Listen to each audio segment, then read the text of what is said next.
15 से 20 दिन के अंदर में 7वें चरण की बहाली की प्रक्रिया प्रारंभ होगी। मैं सरकार का एजेंट नहीं हूँ और ना विपक्ष में हूँ, मैं एक गुरु हूँ। गुरु होने के नाते सिर्फ इतना कह रहा हूँ इसलिए कि ये शिक्षक बहाली प्रक्रिया में बहुत सारा लोचा था, उस सारे लोचा को ठीक किया जा रहा है। अगर 2 महीना के अंदर भी इस 7वें चरण की बहाली को पूरा कर देते हैं माननीय शिक्षा मंत्री, तो ये बहुत बड़ी उपलब्धि होगी। क्योंकि इतना लंबे समय से ये लोग झेल रहा है तो 2 महीना बहुत ज़्यादा दिन नहीं होता मेरे दृष्टिकोण से। बाबू रे, भैया रे, सुग्गा रे, हिंसात्मक गतिविधि मत अपनाना, उग्र प्रदर्शन मत करना, क्योंकि हिंसात्मक और उग्र प्रदर्शन करने में तुम्हारी मांगने से दूर तुमको दिक्कत होगी। जबरदस्ती बुरी तरह मारना, ऐसे मारना जैसे आतंकवादी हो, उग्रवादी हो, तो निश्चित रूप से यह बिल्कुल ही गलत है। इसको किसी भी दृष्टिकोण से न्यायोचित नहीं ठहराया जा सकता है। उग्रता से समस्या का निराकरण नहीं है। सब यहाँ छात्रों को चाहिए, आप शिक्षक हो, शिक्षक अभ्यर्थी आप पढ़ाने जा रहे हैं तो निश्चित रूप से आपको परिचय देना होगा हम शिक्षक के रूप में हैं। अगर आप हिंसा कर देते हैं, उग्र प्रदर्शन कर देते हैं तो ये गलत होगा। क्योंकि अगर लड़का के पीछे ब्रेन में लग जाता, जैसा कि डंडा चला रहे थे, तो उस पर से बच्चा मर भी सकता था। तो निश्चित रूप से अटेम्प्ट टू मर्डर का केस बनता है, लेकिन सबसे पहले इनको सस्पेंशन का केस बनता है। इसलिए मैं बोल रहा हूँ इस एडीएम मानसिक रूप से विक्षिप्त है, इस पर केस होना चाहिए। अगर हिंसक होता तो मैं किसी भी परिस्थिति में नहीं बोलता।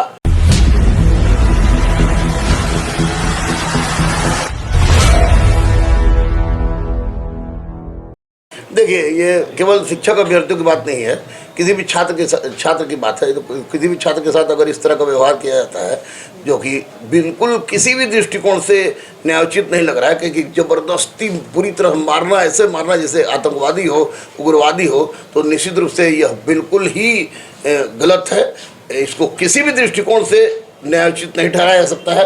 इसलिए मैं माननीय मुख्यमंत्री नीतीश कुमार जी से, माननीय डिप्टी सीएम तेजस्वी यादव जी से मैं स्पष्ट रूप से अनुरोध करता हूं कि इस तरह के विक्षिप्त मानसिकता वाले अधिकारी को जितना जल्दी हो सके आप दंडित कीजिए, क्योंकि यह एक बहुत बड़ा धब्बा है प्रशासन के नाम पर। और सबसे बड़ी बात आप देखिएगा कि स्टूडेंट को आप मार रहे हैं, और मार कहाँ रहे हैं, तो हाथ में वो तिरंगा लिए हुआ है, और तिरंगा लिए हुआ आप हाथ पर आप बार बार मार रहे हैं ताकि वो तिरंगा उसके हाथ से गिर जाए। इसका मतलब है कि आप या तो किसी भारत विरोधी संगठन से जुड़े हो सकते हैं, उसकी भी जांच होनी चाहिए, और नहीं तो आपको तिरंगा के मान सम्मान की जानकारी नहीं है और आप एडीएम हो गए हैं। और सबसे बड़ी बात कि हम लोग 75वां वर्षगांठ मना रहे हैं, आज़ादी का अमृत उत्सव मना रहे हैं, हर घर तिरंगा की बात कर रहे हैं, और उसमें तिरंगा पर आप लाठी बरसा रहे हैं। स्टूडेंट का जबड़ा टूट गया है, यहाँ उसका फट गया है, आँख पर डैमेज हो गया है। अब मैं एडीएम साहब से पूछना चाहता हूँ कि क्या उनका बेटा होता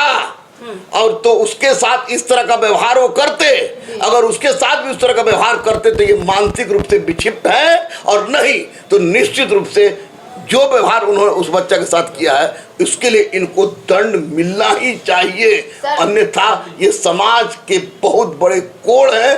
छात्र हमारे भविष्य हैं, भारत के भविष्य हैं, और छात्रों के साथ उस तरह की बर्बरता बिल्कुल गलत है। अभी देखिए, एक बात मैं शिक्षा मंत्री से मैं बात करूंगा, न तेजस्वी जी की बात करूंगा, लेकिन आपको इसकी जानकारी नहीं है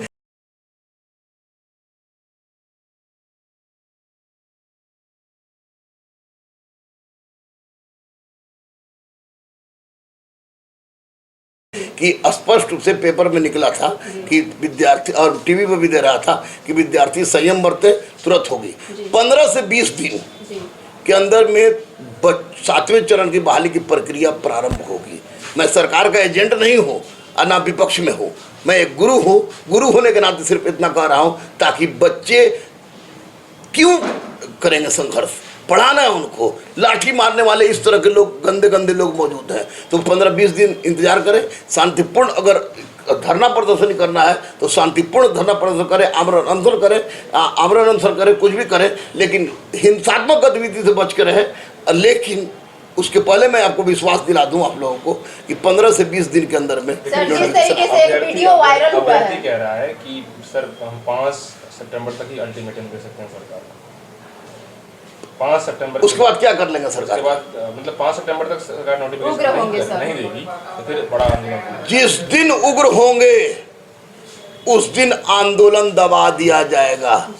मैं इतिहास का छात्र हूँ और मैं आपको बता दूं कि हिंसा को दबाना बहुत आसान होता है, अहिंसा को दबा पाना किसी के बस की बात सर, नहीं है। रात को एक शिक्षा मंत्री का कॉल वायरल हुआ है, वीडियो वायरल हुआ है कि उसमें वो किसी अभ्यर्थी से बात कर रहे हैं और कह रहे हैं कि आप लोगों को 1.5 से 2 महीना के लिए टाइम मांगा गया है और आप 15 दिन बोल रहे हैं। सर, शिक्षा मंत्री खुद बात किए हुए हैं कि 1.5 से 2 महीना टाइम लग सकता है और अभ्यर्थियों का कहना है कि हम लोग 1.5-2 महीना नहीं रुक सकते हैं क्योंकि लगातार हम लोग 3.5 साल से संघर्ष कर रहे हैं, लगातार आश्वासन दिया जाता है, हम लोगों को विश्वास नहीं हो रहा नहीं है। देखिए, मैं 15-20 दिन इसलिए नहीं कह रहा हूँ कि मैं शिक्षा मंत्री या तेजस्वी जी या नीतीश जी का चम्मच हूँ या कुछ हूँ। मैं 15-20 दिन इसलिए कह रहा हूँ कि कम से कम इस बच्चे का इलाज ठीक से हो जाए और कोई हिंसात्मक गतिविधि नहीं हो जाए। और 25 तक तो आपको लागू है, आज तक तो 144 से लागू है। तो इसके बाद हिंसा करने से अगर इनकी मांगे पूरी हो जाती है तो ये करें, लेकिन ऐसा नहीं होगा। सर, जिन अभ्यर्थियों पे FIR हुआ है, FIR भी हुआ है, उन अभ्यर्थियों के लिए क्या कहेंगे सर? जिस तरीके से अभ्यर्थियों को गर्दनी बाग से शांतिपूर्ण कर रहे थे धरना प्रदर्शन, ये जो हुआ था इतना हंगामा उसके बाद से, और कल के डेट में लोगों को भगा दिया गया है और FIR भी हुआ है, उस पे क्या कहेंगे सर? अभ्यर्थियों पे FIR के बारे में तो मेरी जानकारी नहीं है। 353 हुआ होगा सरकारी कार्य में बाधा डालने के लिए। FIR में सर नाम सामने नहीं आया है कि किन अभ्यर्थियों पर हुआ है।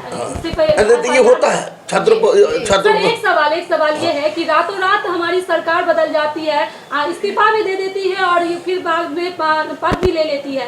24 घंटे में ये काम हो जाता है, तो फिर अभ्यर्थियों के लिए 3 साल क्यों?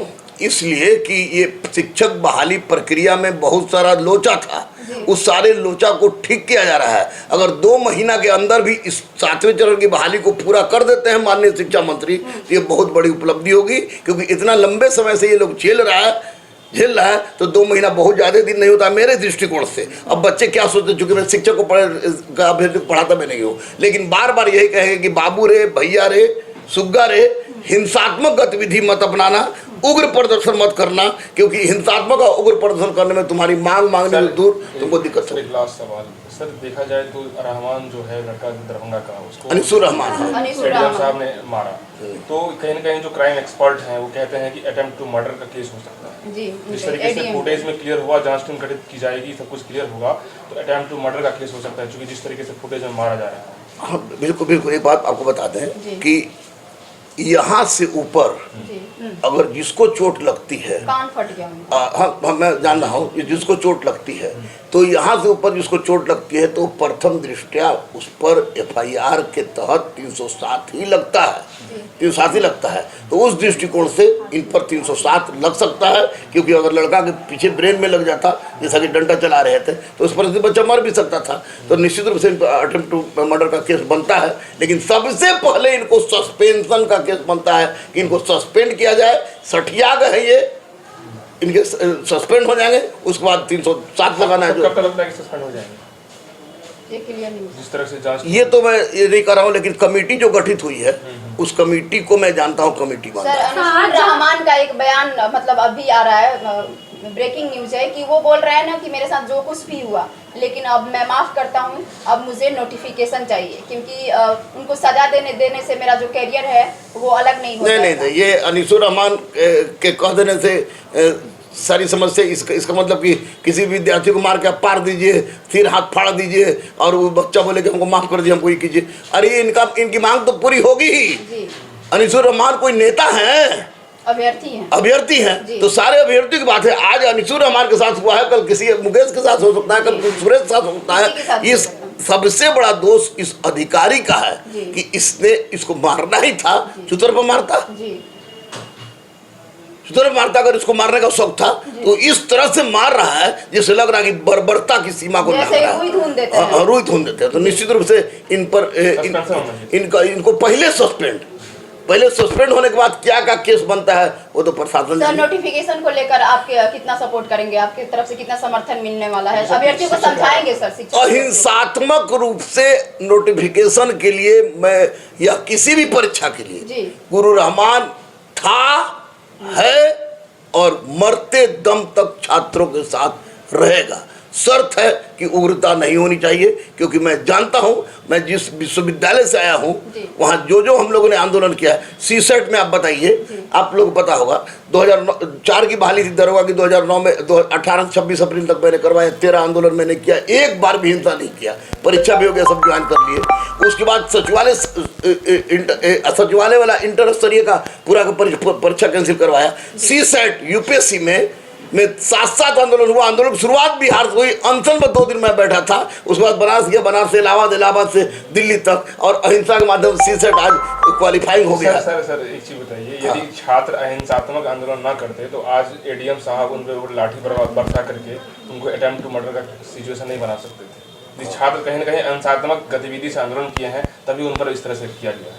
यदि उग्र होते तो हो सकता है कि इस तरह से लाठी बरसा नहीं पाते। नहीं, तो एडीएम साहब को लाठी नहीं बरसा पाते, लेकिन छात्र की भी मंशा पूरी नहीं हो पाती ना। उग्रता से समस्या का निराकरण नहीं है। यहाँ छात्रों को चाहिए, आप शिक्षक हो, शिक्षक अभ्यर्थी आप पढ़ाने जा रहे हैं तो निश्चित रूप से आपको परिचय देना होगा हम शिक्षक के रूप में।